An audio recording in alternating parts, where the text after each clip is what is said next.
दुर्लक्षित एलदरी पुलावरील पिकअप कोसळला, युवकाचा करून अंत. परभणी जिल्ह्यातील जिंतूर तालुक्यातील एलदरी धरण परिसरात जुन्या अरुंद पुलावरून पिकअप वाहन नदीपात्रात कोसळून 31 वर्षीय युवकाचा मृत्यू झाल्याची दुर्दैवी घटना मंगळवारी रात्री घडली.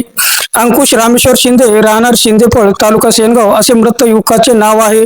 या घटनेमुळे परिसरात संतापाची लाट उसळली असून सार्वजनिक बांधकाम विभागाच्या दुर्लक्षावर नागरिकांनी तीव्र नाराजी व्यक्त केली आहे.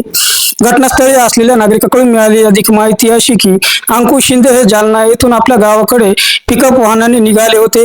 रात्री 8 ते 9 वाजण्याच्या सुमारास एलदरीजवळील जुन्या पुलावरून जात असताना पुलाला कठडे नसल्याने वाहनावरील ताबा सुटला आणि गाडी थेट पूर्णा नदी पात्रात सुमारे 20 ते 25 फूट खाली कोसळली.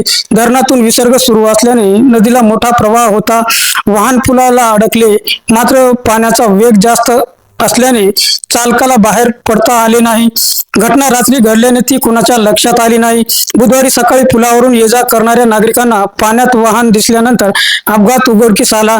पोलीस निरीक्षक गजेंद्र सरुदे, बीड जमादार सुनील जाधव, पोलीस हवालदार देवकते रणबावळे यांनी घटनास्थळी भेट दिली व ग्रामस्थ व पोलीस प्रशासनाच्या मदतीने बचाव कार्य सुमारे 4 तासाच्या प्रयत्नानंतर मृतदेह बाहेर काढण्यात आला. तसेच क्रेनच्या साहाय्याने पाण्यातून वाहन देखील काढण्यात आले.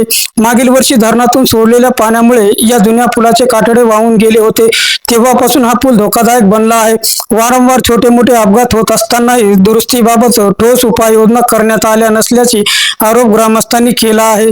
नवा पूल वापरविना दरम्यान याच ठिकाणी कोट्यावधी रुपये खर्चून आधुनिक पद्धतीचा नवा पूल उभारण्यात आला आहे. मात्र दोन्ही बाजूचे पोहोच रस्ते पूर्ण न झाल्याने हा पूल अद्याप वाहतुकीसाठी खुला करण्यात आलेला नाही. त्यामुळे वाहनधारकांना जीव धोक्यात घालून तारेवरची कसरत करून जुन्या पुलावरून प्रवास करावा लागत आहे. 4 तास वाहतुकीची कोंडी. एलदरी येथे बुधवारी आठवडी बाजाराचा दिवस असल्याने मोठी गर्दी उसळते. अपघातामुळे दोन्ही बाजूने वाहनाच्या लांबच्या लांब रांगा लागल्या होत्या. पोलिसांना वाहतूक सुरळीत करण्यासाठी विशेष शतक परिश्रम घ्यावे लागले. या घटनेनंतर संतप्त ग्रामस्थांनी नवा पूल तयार असूनही पोहोच रस्ते का पूर्ण होत नाहीत, आणखी किती बळी गेल्यानंतर प्रशासन जागा होणार, असा खडा सवाल उपस्थित केला आहे. जिंतूर सहार न्यूज चॅनलची बातमी आवडल्यास लाईक करा, शेअर करा, कमेंट्स करा, सबस्क्राईब करा. जिंतूर सहार न्यूज चॅनलसाठी मी शेख अलीम.